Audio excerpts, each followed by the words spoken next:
Story 1. Normally, when you go hiking in the mountains of Austria, you do not expect to meet overly entitled or simply unreasonable people. But exactly that happened to me when I was hiking in a more expensive area of the Austrian Alps. I was with my family, strolling around, collecting fresh ingredients to dry and later use for spices or homemade liquor, when I could already hear them a few hundred meters away. It was a wealthy-looking and rather snobbish family. The parents appeared to be in their mid-30s to early 40s, and they had 2 children who seemed to be around 7 to 10 years old. Since this area was close to a very costly sports resort, I guess they were staying there. What upset me right away was that they were hiking with small children, yet were extremely unprepared. None of them wore proper closed shoes. Instead, they had sandals on while walking across very rocky terrain. None of them had hats or head protection in the middle of summer, not even the children. On top of that, they had no backpack to carry food or water for their kids. We were already above the tree line, which meant there was little shade, just a few bushes and sparse trees. Another detail to mention is that it is somewhat of an unwritten rule in the Alps that everyone addresses each other with the informal du, which is the more personal form of you in German, rather than the polite version, sei. Their children were running around, yelling, and having fun. Honestly, it was not a huge problem, but it was a bit irritating for people who wanted to enjoy the scenery and quiet. At one point, they came up to me while I was on a steep slope about 10 feet up, collecting stone pine sap. Suddenly, I heard the classic ahem. I turned around and saw the mother, let's call her Karen, standing there, tapping her foot at a speed that a professional drummer would envy. She said in a sharp tone, "Do you know that you are not allowed to climb around here? You are setting a bad example for my children." She had chosen to address me using the formal sei in German rather than the informal du. Her babies, as she called them, were actually about 12 feet ahead with their father, looking at flowers.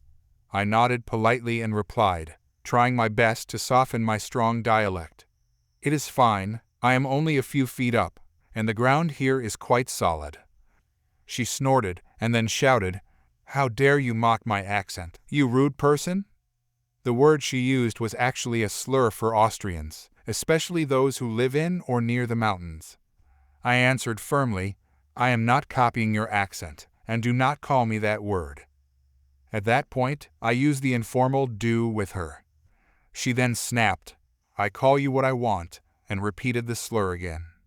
I finished collecting the stone pine sap and began climbing down. As soon as she realized I was coming down, she became nervous. I am 6'2" and on the heavier side, while she was maybe 5'8" and very thin. She stumbled backward over a rock and landed on the ground. With a rather unpleasant smile, she told me she would scream if I did not hand her my bag of stone pine. Fortunately, at that moment, her husband rushed over, apologized, pulled her to her feet, and stormed off with her like she was a misbehaving child. I shook my head and went on with my day.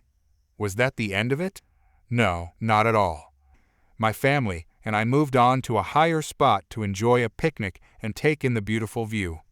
While we were eating, I noticed Karen again. I smiled, waved at her, and pointed her out to my family. We all had a good laugh and continued with our meal. After the picnic, we began walking back down the trail when I saw Karen and her family once more. This time, they were dangerously close to a group of mother cows with their calves. Now, for context, mother cows weigh between 1,600 and 2,500 pounds and are extremely protective of their young. I already knew what was about to happen, so I quickly moved my family to a safe distance and pointed out the situation to a nearby farmhand or ranger. We both watched as the entitled woman pointed at one of the calves while talking with her younger child, I believe it was her daughter. Suddenly, the little girl started running straight toward the calf. The ranger sprinted forward, grabbed the child just 12 feet away from the calf, and rushed back with her in his arms. What the mother and child failed to notice was that a large mother cow had already begun charging toward the girl to protect her calf.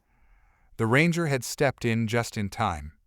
Instead of being grateful, Karen began screaming at the ranger, calling him offensive names and accusing him of being a child snatcher.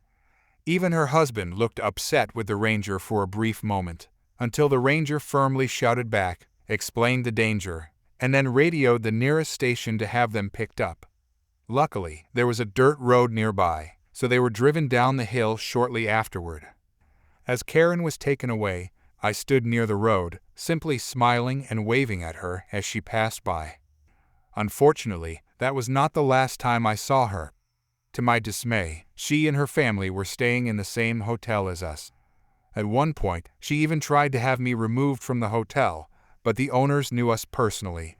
They believed our side of the story, especially since they had also received a written incident report from the rangers about what had happened. Story 2. This happened last weekend. While I was only involved from the sidelines, although I may have started it unintentionally, I was present through the entire situation. The cast, me, tall guy, and Karen. I went to my local large blue retail store to pick up a few grocery items. It wasn't a major trip, but it needed to be done. Now, I am a short woman, standing at 4 feet 11 inches, and it never ceases to amaze me that most of the things I want or need are always placed on the top shelves designed for people who are at least 5 feet 10 inches tall, from my limited point of view.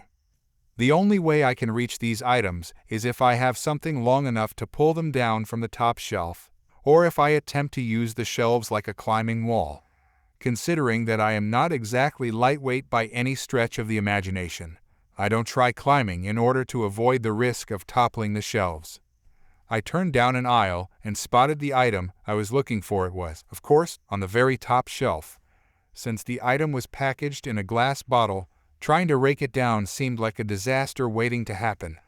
I stood there for several minutes, debating if this was something I could do without, when I noticed a very tall man. Tall guy had his own shopping cart, and he was not dressed like a store employee. He wore jeans, a black button-up shirt, and no blue vest, and he was glancing at a shopping list. What caught my attention was that he was towering at around 6 feet 3 inches tall. I approached him cautiously. I'm sorry to bother you." Tall guy immediately had this expression on his face that made it look like he was ready to say, "I don't work here, lady." Tall guy, yes? I tried to make myself appear as meek and apologetic as possible so that he wouldn't think he had run into one of those people. "Me? Can I borrow your height to help me get something off the top shelf?" Tall guy grinned, nodded, and asked what he could get for me. I pointed at the item, and without so much as a struggle, he reached up and retrieved it. I smiled politely and thanked him profusely for helping me. I placed the item in my cart, and he started to walk away. That was when she made her presence known. She was about 5 feet 4 inches tall and had on heels that were easily 4 to 5 inches high.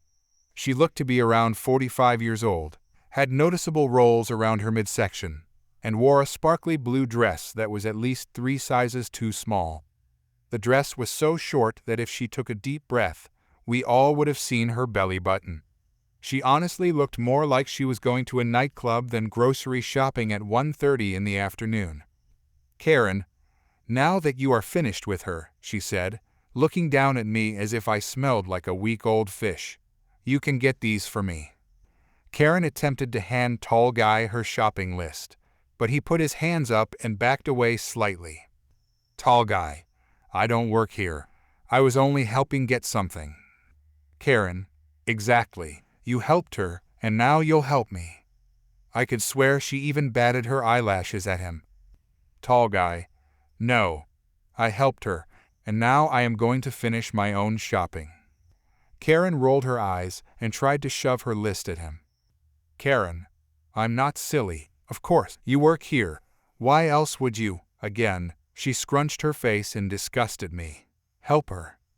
Tall guy, "Do you really believe that people who work for a living are only working to serve you?" Karen seemed unsure whether she should nod or shake her head. I could practically hear the gears in her brain straining to come up with a response. "Karen, it's your job to do what I tell you to do." Tall guy, "No, it's my job to do what my boss tells me to do. and not once in 14 years has my boss ever told me I had to do your shopping. Karen. Oh, yes, it's your job. You work here, so you work for me, and I am telling you to get these items on my list now. Tall guy stepped closer to her, reached into his shirt pocket, and pulled out a white clerical collar. He snapped it on with a flourish and plastered on the biggest grin. Tall guy. In that case, you need to get down on your knees and talk to my boss. I think the two of you have plenty to discuss. Karen's face went pale as paper. She didn't exactly run, but she shuffled very quickly out of the aisle in her high heels, moving with urgency. I just stood there with my mouth wide open, stunned at what had just happened. Tall guy calmly removed the clerical collar and tucked it back into his shirt pocket. He noticed the amazement and admiration written all over my face and grinned. Tall guy. Oh, don't look so impressed. I'm not clergy. I do improv comedy with a small social group of friends. He tapped the shirt pocket where the collar was. This week's theme is church. I just came here to grab some snacks on my way there. Me. Now, I'm even more impressed. I want to be like you when I grow up. Tall guy chuckled, and with that, we parted ways. I never saw him or Karen again that day. But for some reason, ever since that encounter, I've had this strange urge to watch stand-up comedy on television. Story 3. Ironically, this happens to me all the time. I have worked in the food and beverage and hospitality industry my entire life. I have tattoos. I wear mostly black clothing because I enjoy metal music, and I already need black pants for work anyway. Because of this, I often get mistaken for an employee at various places. However, this past fall, I experienced a record number of these misunderstandings during just one trip. I took a family vacation with my significant other this past fall. It was not a big adventure, but more of a quiet escape. We traveled to a tourist town in the Appalachian Mountains and rented a vacation home through a rental service. We stayed in that one location the entire time, especially since many of us had health concerns, and we had all been tested beforehand to be safe. On the last day, I decided to pick up food from a very popular local bakery for the drive back. This bakery was known to be a favorite among the middle-class day trippers who regularly visited the town. The setup of the bakery was unusual. You had to go inside a gift shop, walk to the back where the cafe was to place your order, and then walk all the way back around the restaurant to wait outside the kitchen door for your order to be handed to you. There were signs, but it was easy to understand how this could confuse people. Anyone who has worked in food service or hospitality might be familiar with the habit of mentally evaluating a place looking around, noticing things that could be improved, and comparing it with your own past experiences.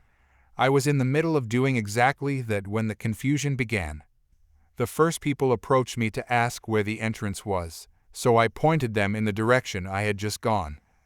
Then, others started asking where the line began, and I explained that I was waiting for a to-go order I had already placed, but that they could get more help inside. As the lunch rush began, the line to enter grew longer. Some of the same people started returning to me, asking if they really needed to wear masks inside since they had been turned away for not having one, or asking how long the wait would be. I stuck to my story of, "I don't work here," but by then, I found myself turning the signs on the table next to me toward the crowd so people could actually read them. Somehow, I had become the unofficial source of knowledge about a restaurant I had never even been to before. Then the cars started showing up. I would hear a car idling on the street behind me, and soon after, someone would call out, "Hey, where am I supposed to park?" I would just shrug and respond, "I don't know, wherever you see space." By the time the third car asked me about parking, a photographer suddenly appeared and began taking pictures of me standing outside the place.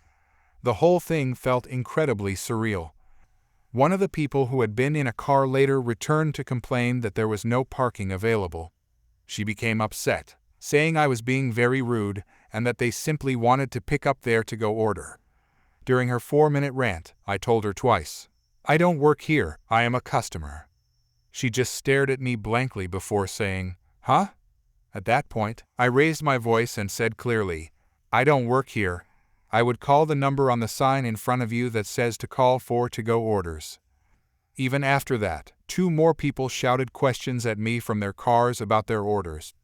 My response was always the same: "No idea, I don't work here." In the end, it took 2 full hours to receive my pizza because the restaurant was so disorganized. The entire time, the kitchen staff, and even what looked like the kitchen manager, who was wearing a long duster coat and a Star Wars shirt, were going in and out of the screen door. The staff member who was actually supposed to be handling the to-go orders was also nearby. They all watched this entire situation unfold, but never once stepped in to clear things up or explain that I wasn't an employee. The whole experience felt like a complete circus. Still, despite the chaos, the pizza turned out to be pretty good. Story 4. This happened in early May 2020. I worked for a large homeware company in the United Kingdom where customers could buy everything from bedding to food. It was a busy Saturday, as you could imagine if you have ever worked in retail. Around mid-afternoon, I received a call over the radio asking me to come to the front of the store. A customer was causing a scene after being stopped from entering. We were already at the maximum customer number allowed, and the queue was blocking the path for people trying to enter the store. As I got closer, I could already hear this woman, the type people often refer to as a Karen, making a commotion. When I arrived, I asked the customer service desk, which was located right next to the entrance, what was happening. They explained the situation to me, and once I understood, I went over to speak with the customer who was causing the disruption. She was still arguing with the team member, who was simply doing her job.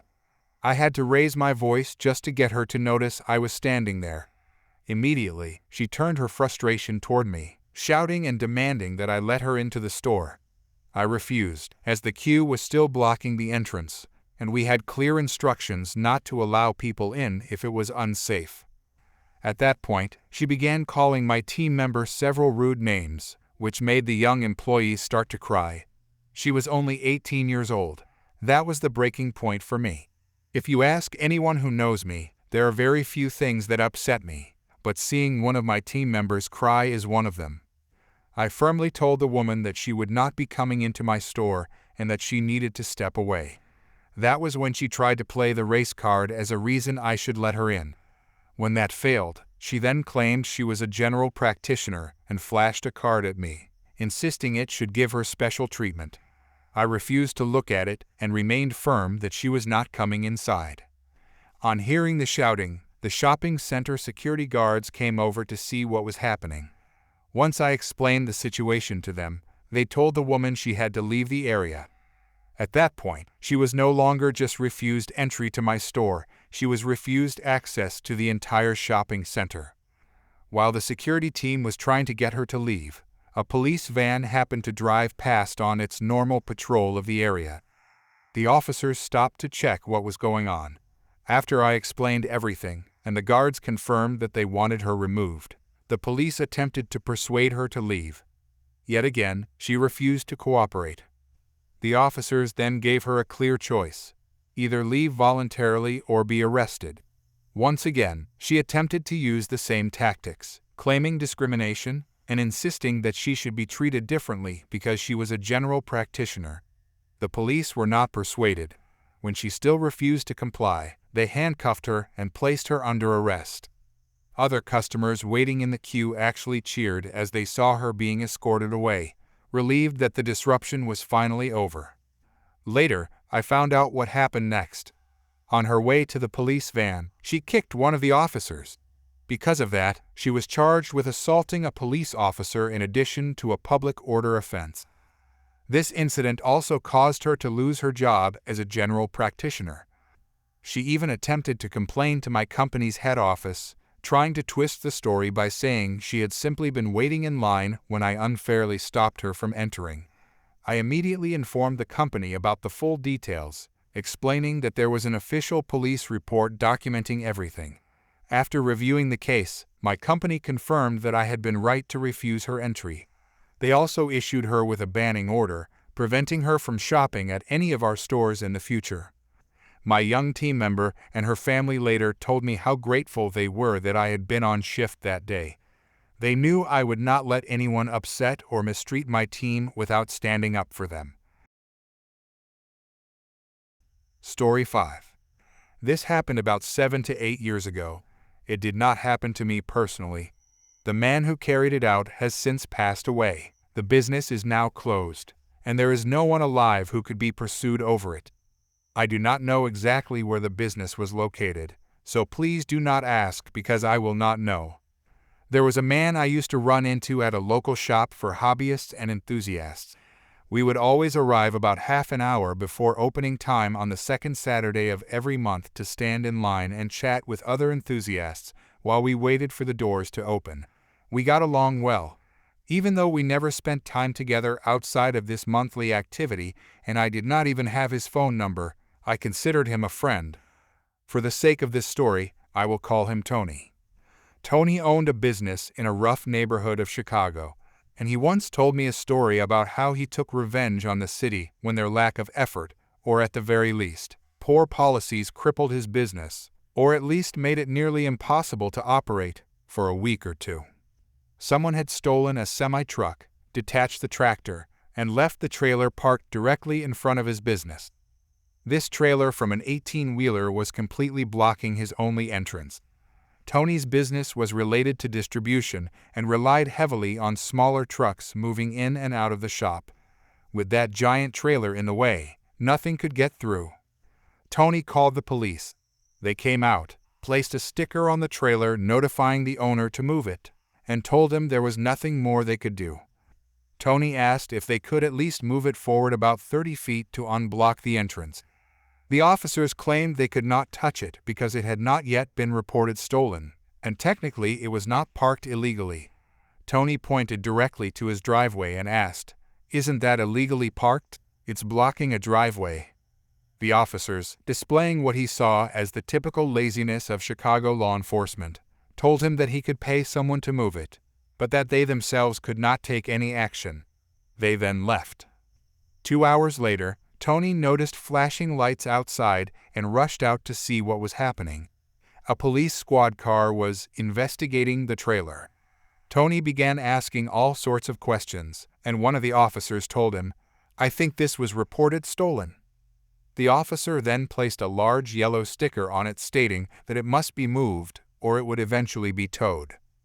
Tony asked when it would be towed.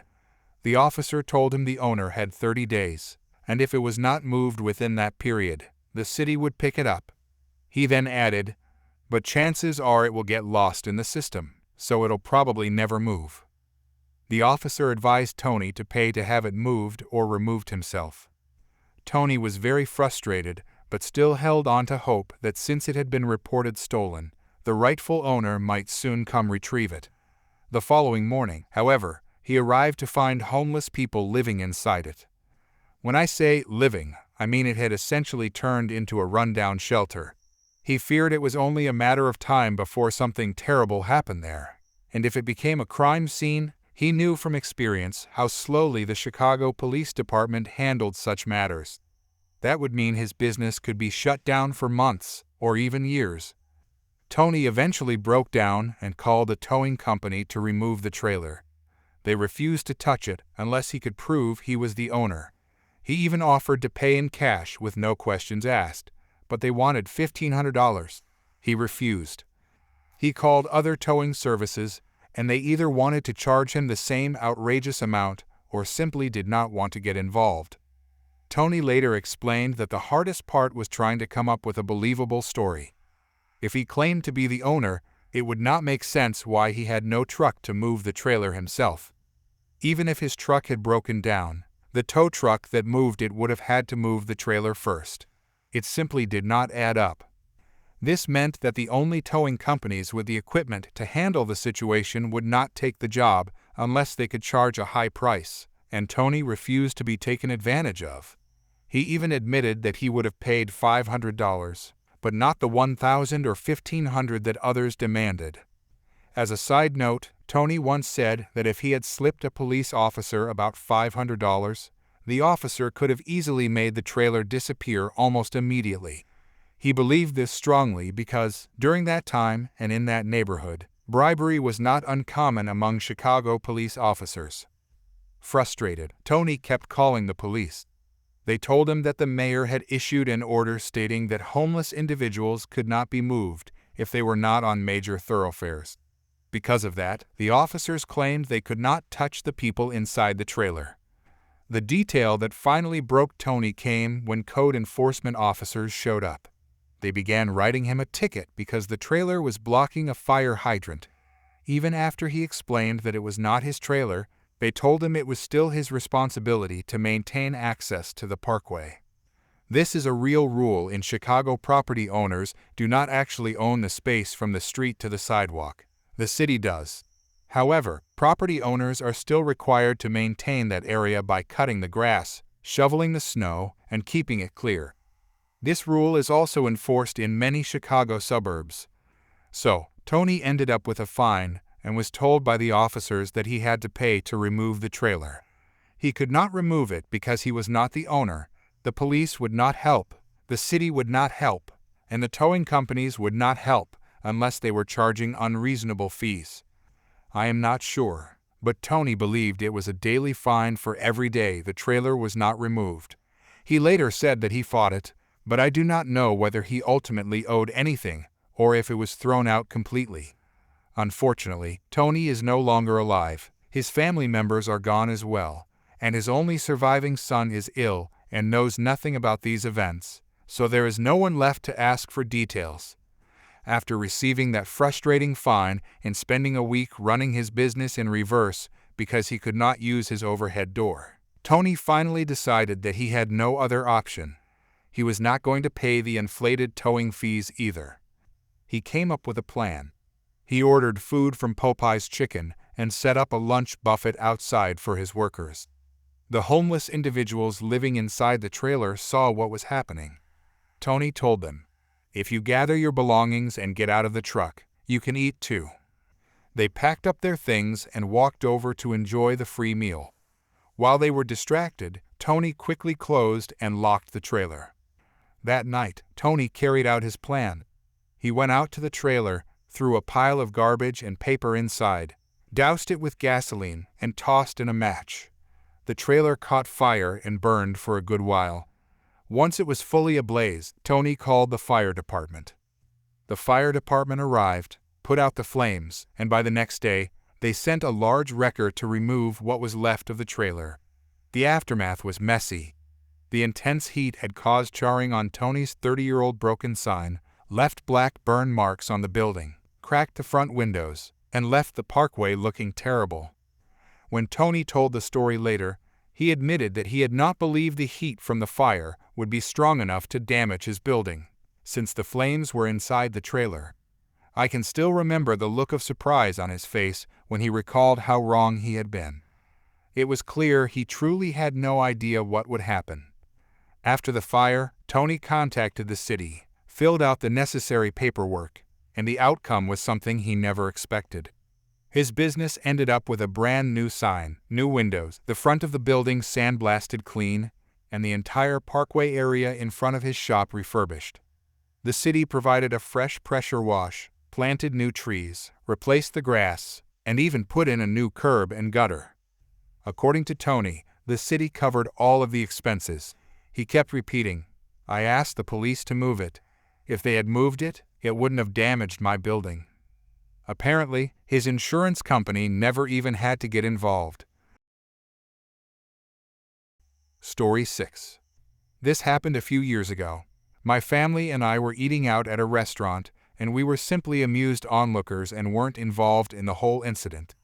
We were seated in an area of the restaurant that had 4 moderately sized tables, 3 of which were occupied by my family, a nice family, and an entitled family. We were all in close enough proximity that we could easily hear what was being discussed at the other tables. The days before COVID, and I learned that it was the daughter of the nice family's birthday. I think she must have been either 5 or 6. The birthday girl's parents had handed over a birthday cake to the restaurant servers before being seated earlier on to surprise her after eating their main meal, And so a few servers brought the cake out while singing happy birthday to the girl and had lit the candles for her. And this kid was adorable and super happy. Now, the cake looked like a child's sugary dream come true. It was super colorful and looked delicious. Unfortunately, the kid on the entitled family's table also thought the cake looked delicious and was eyeing it like a hungry little gremlin. The entitled mother spoke up to one of the servers after they'd all finished singing happy birthday and said, "Excuse me, it's my son's birthday. Are you going to bring us our birthday cake?" Now her son must have been a little older, like 8 or 9, and I don't know this for sure, but from the brief confusion turned mischief on his face, I'm going to assume it wasn't actually his birthday. The poor waitress looks puzzled and says, "Oh, I'm sorry. I thought we were only given one cake earlier. What's your name and do you remember who you gave the cake to?" The entitled mother looks at her like she's grown a second head and snaps. "What are you talking about? It's my son's birthday, and he deserves a free birthday cake just as much as that girl does." At this point, me and my sister both understand that this woman thinks the restaurant supplied the birthday cake instead of the family giving it to them beforehand, and we cover our mouths trying not to laugh at this woman's idiocy.